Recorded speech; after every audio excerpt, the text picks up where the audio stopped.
waaw maa ngi dellu si waat encore une fois si sunu chaîne bi nga xamante ne mooy Focus TV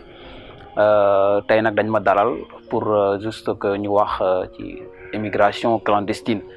bi nga xamante ne tey moo secoué àdduna bi yëpp rawatina Afrique rawatina aussi sunuy ndaw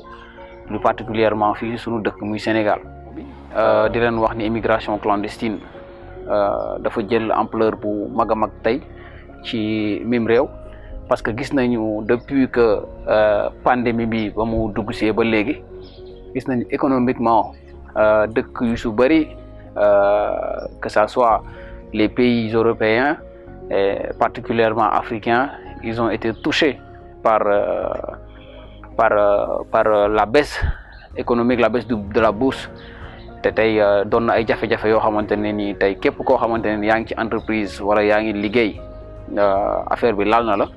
ba tax na tey sunuy ndaw tey ñoo ngi jéem a jël gaal gi jéem a dem Espagne pour mën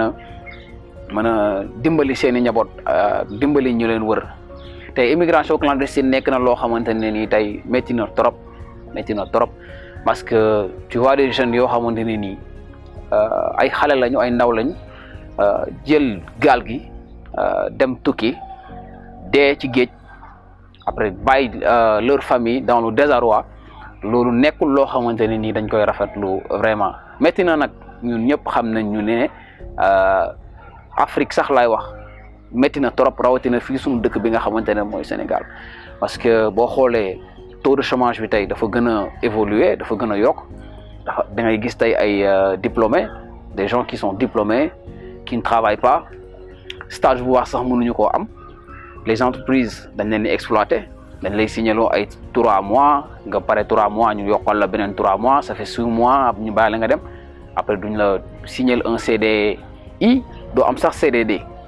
xam nga loolu tamit dafa métti ci réew tu vois des maîtrisards yoo xamante ne ni ñu ngi si dëkk bi di traîner et si dañ fay bëri chaque fois on reçoit des gens yoo xamante ne dañ lay expliquer seeni cas mais c'est vraiment déplorable. te gars yi tamit bu ñu yaakaar ne tamit gaal gi ñu koy jël di tukki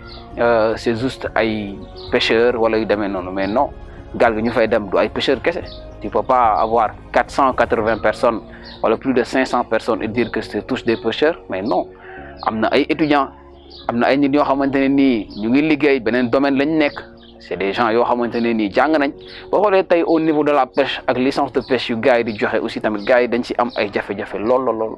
ak digganteeg ñoom ak chinois yeeg français yeeg turquie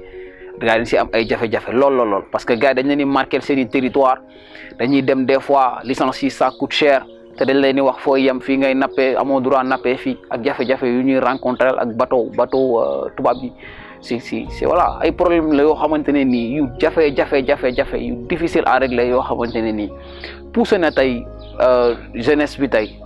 xale yi tey di jël mbëkk mi rawatina ñun ñii nii naan da ngay jéem a tukki wala da ngay jéem a dem Espagne wala yu demee noonu gis nañ ni tamit ni gouvernement bi war nañoo dimbali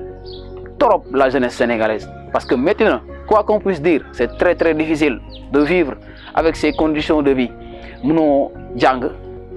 toute ta carrière ñu ne la demal jàngi nga jàng ba pare amoo loo def di xëy di yeewu soo jógee ñu naan la non il faut commencer par ça. Tu t'imagines ku jàng ba def ay 20 ans d'études 25 ans d'études 30 ans d'études nga bëgg a ñëw benn jour un bon jour ne ko demal def menuisier demal def fi soudeur métallique mais c'est insensé pour moi parce que tey pêcheurs yi si ñoom laay gën a lii sax parce que tey boo xoolee lu ñuy dund nekk mool tey en fait dañuy wax mais du fierté parce que bu njëkk ba tey boo doonoon mool tey dem géej ñëw les gens étaient fiers ngay dem ñëw am xaalis andi jën xam nga am loo xamante ne au moins yor nga ko loolu nga mun a suturloo sa njaboot wala yu demee noonu mais tu t'imagines tey benn jeune pêcheur wala benn mool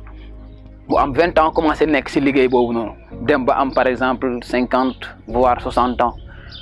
amul dara lu mu épargne amul dara lu mu denc munu see jënd oto munu see jënd kër gu baax tu vois. après moom mooy toogaat foofu ñoom ngay gis tey boo demee géej ñoom ñooy ñëwaat foofu noonu toppaat yéen les jeunes di leen ñaan may ma jën may ma lii lu boo ko defee moom mën koo jaay am lu mu yóbbu kër ga mais tu vois Sénégal foofu la tollu tey te les gens gars yi duñ ko nangoo wax duñ nangoo wax li am Sénégal foofu la tollu tey dëkk bi dafa métti na métti boo trop boo xamante métti na métti waaye boo xamante ne ni ça a poussé les jeunes à voilà risquer leur vie parce que ku la wax Barça wala Barsac rek kooku il est prêt à tout parce que jël gaal nu mu méttee ak condition wu géej nu mu méttee imagine-toi tu fais 8 jours 9 jours voire 10 jours en mer amoo lekk amoo naan sa lekk jeex voilà les conditions kooku ko pare pour def rek nga xam ne il est prêt à se sacrifier kon boog maa ngi wax gars yi nañu dimbali ces jeunes là waaw taux de chômage bi nag ñu wàññi ko bu baax a baax nangoo employé ñi entreprise yi nangootuñu jël kenn nangootuñu jël te buñ la jëlee des fois gars yi ay salaire de misère la ñuy am ils ont des salaires de misère ay salaires yoo xam ne fajul dara soo ñëwee fay si courant fay si ndox fay si jàng xale yi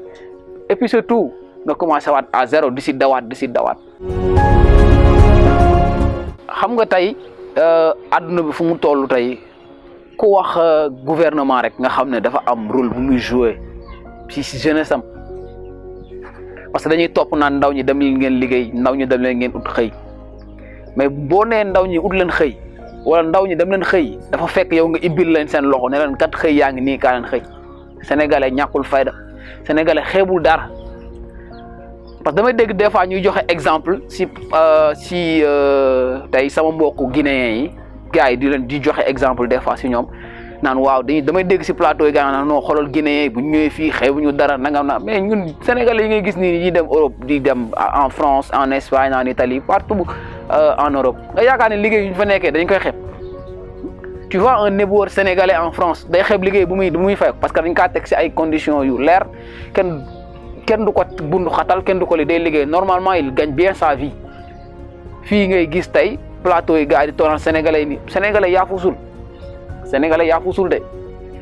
loolu moom bu yëboo nañ ko wax te de sénégalais yaa fuusul nañ bàyyi moo yu ñuy utili naan sénégalais bëggul def dara wala li parce que dañoo gisul lu ñu def tey bu ñu gisoon tey loo xamante ne nii mën nañ kaa def comme liggéey bu jaar yoon dañ koy jël liggéey mais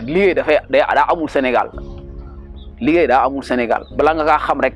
ñu ne la am na demande d'emploi bu gars yi di laaj nangam ba nga gis les nombres de CV que les entreprises reçoivent et tout mais da nga naan non lii est-ce que lii nu mu mënee nekk quoi si dëkk bu ndaw bi dëkk boo xamante ne nii bu réew yenn réew yi liggéey amu fi pas d'emploi fii amul liggéey ku la wax ni Sénégal am na liggéey na da lay nax fii da ngay jàng ba pare jël sa CV dem dugal ñu naan la kan moo la woo ak kan moo boole ak yow ak kan moo ma li te il voit pas ta compétence wala li nga mën a apporter sa dëkk wala yu demee noonu les gens ils ont plus l'espoir de rester dans ce pays loolu daal moo war a wax te loolu lépp soo gisee immigration clandestine xawoon na wàññeeku loolu naan wàññeeku woon na sax parce que boo xoolee ci ginnaaw amatul woon benn jeune boo xamante ne nii mu ngi doon naan non xaaral ma jël gaal gi dem mbëkk ji wala yu demee noonu mais gis nga moment pandémie ba mu ñëwee gars yi dañ see gën a lii parce que ça leur a touché